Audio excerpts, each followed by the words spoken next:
આવી ભરપૂર ક્ષણોને માણવા પધારેલા આપ સર્વોને મારા લાખેલા વંદન। શ્રી કૃષ્ણએ ગીતામાં કહ્યું છે, મારા પર ભરોસો રાખ, પણ એવું નથી કીધું કે મારા ભરોસે બેસી રહો। હે પ્રભુ, તે જે નથી આપ્યું એનો હું અફસોસ ક્યારેય નહીં કરું, કારણ કે તે એવું ઘણું આપ્યું છે જેની હું કલ્પના પણ ન કરી શકું।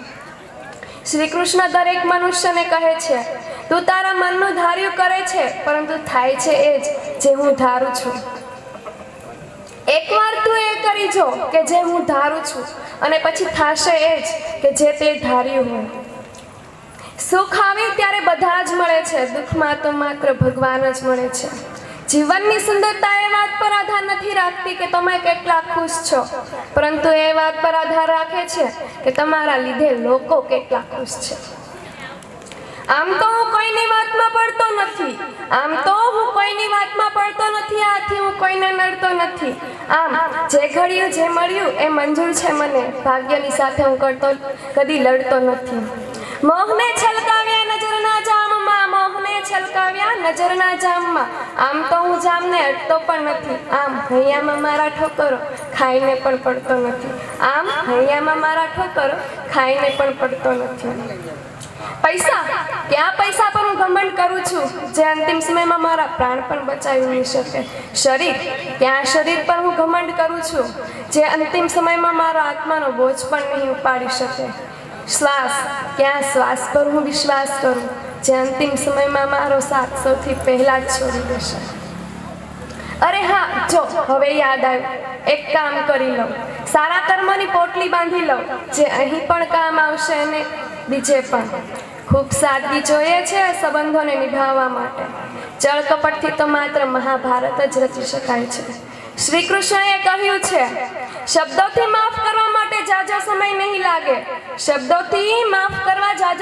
નહીં લાગે, પરંતુ દિલથી માફ કરવા માટે પૂરી જિંદગી નીકળી જશે। જિંદગીના કુરુક્ષેત્રમાં પોતે જ અર્જુન અને પોતે જ શ્રી કૃષ્ણ બનીને જિંદગીની આ મહાભારત લડવી પડશે। રોજ પોતાના જ સારથી બનીને જિંદગીની આ કુરુક્ષેત્રની લડાઈ લડવી પડશે। શ્રી કૃષ્ણએ કહ્યું છે, મારા ભરોસે બેસી રહેવાથી તને કશું જ પ્રાપ્ત નહીં થાય, પરંતુ જો તું હિંમત રાખીશ અને ધૈર્યથી કામ કરીશ તો તું સફળતાના શિખરો સર કરી શકીશ। યાર, જિંદગીમાં અડધા દુઃખો તો એટલે આવે છે કે આપણે એવા લોકો પર આશા રાખીને બેઠા છીએ જેના પર નહોતી રાખવી જોઈએ, અને અડધા દુઃખો તો એટલે આવે છે કે આપણે એવા લોકો પર શંકા કરીને બેઠા છીએ કે જેના પર શંકા નહોતી કરવી। સુખ પણ વહાલું છે મને અને દુઃખ પણ વહાલું છે મને। સુખ અને દુઃખ બંને તારા જ છે। સુખમાં હું તારો આભાર માનું અને દુઃખમાં તને ફરિયાદ કરું। આમ બંને પરિસ્થિતિમાં હું તને યાદ કરું। પ્રહલાદ જેવો વિશ્વાસ હોય, દ્રૌપદી જેવી પુકાર હોય, મીરા જેવી વાટ હોય તો શ્રી કૃષ્ણને આવવું જ પડે છે।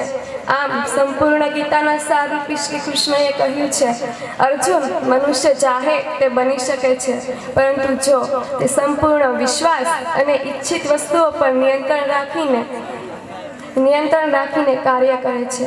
આમ મારી વાણીને હું વિરામ આપતા કહું છું, આપ સૌના વિશ્વાસ અને આપ સૌના આશીર્વાદ રૂપી આજના પ્રસંગે આપ સૌ માણવા પધાર્યા છો, એટલે હું આપ સર્વનો હું વિવેકાનંદ ગ્રુપ ટ્યુશનના એક વિદ્યાર્થી તરીકે હું આભાર વ્યક્ત કરું છું। જો કંઈ મારી વાણીમાં ભૂલ થઈ હોય તો આપનાથી નાની બાળક સમજીને મને માફ કરજો। રાધે કૃષ્ણ।